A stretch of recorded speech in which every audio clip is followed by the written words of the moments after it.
السلام علیکم دوستوں، میرا نام ذاکرہ ہے۔ آج میں سر قاسم علی شاہ کے لیکچر سے لی گئی کچھ خاص باتیں بتانے جا رہی ہوں۔ سر قاسم علی شاہ نے ایک کتاب کا حوالہ دے کر کہ جس کا نام ہے دی میجک آف تھنکنگ بگ، کچھ سنہری باتیں ہمیں بتاتے ہیں۔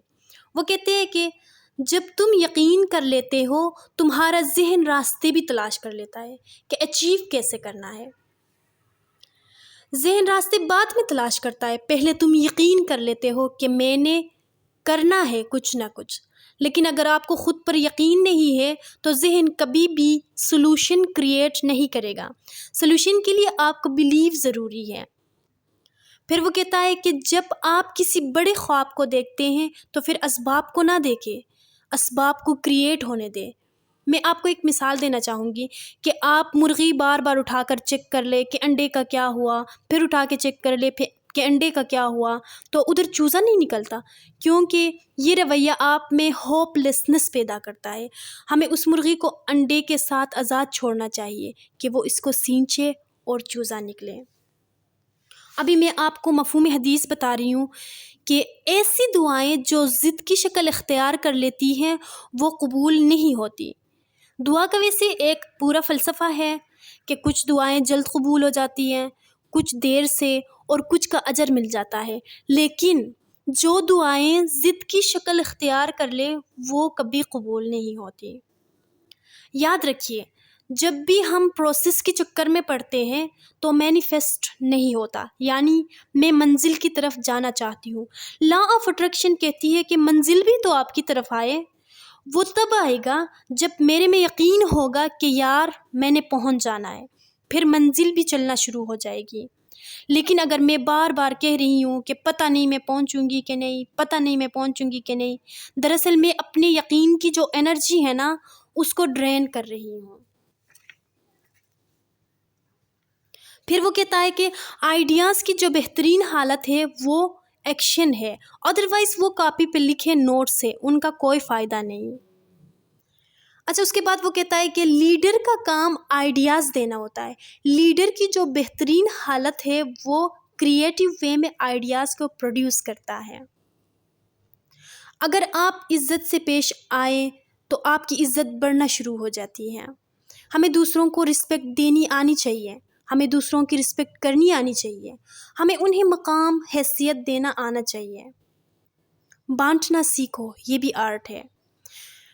بے شمار لوگ سوچتے ہیں اور دفن کرتے ہیں، آئیڈیاز کو نوٹ کرنا چاہیے۔ ہر روز صبح اٹھ کر اپنے آئیڈیاز کو نوٹ کریں، آپ کو کمال کے آئیڈیاز آئیں گے۔ ان کو بچانے کا طریقہ یہی ہے کہ ان کو نوٹ کیا جائے۔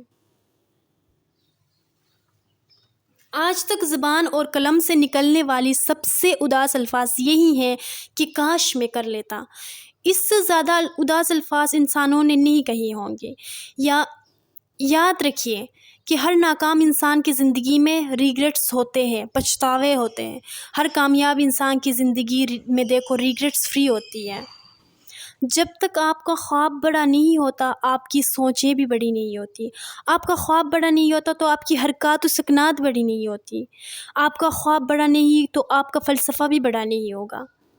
اشفاق صاحب کہتے ہیں کہ جنہوں نے منزل کو پانا ہوتا ہے نا وہ کتوں کی پرواہ نہیں کرتے۔ لرن ٹو سے ڈیم کیئر۔ آپ اگنور کرنا شروع کر دے، کچھ نہیں ہوتا، آپ کی تقدیر اللہ تعالیٰ نے لکھی ہے، جس نے پیدا کیا ہے اس نے تقدیر بھی لکھی ہے۔ چیزیں آپ تک ہی آنی ہے، کوئی کسی کو ڈیمیج نہیں کر سکتا، نصیب ڈیمیج نہیں ہوتی، اس کی کوڈنگ اللہ تعالیٰ نے ایسی کی ہے کہ انسان اس کو ڈیمیج نہیں کر سکتا، کیونکہ ہم باہر کی دنیا سے کنٹرول ہو رہے ہوتے ہیں۔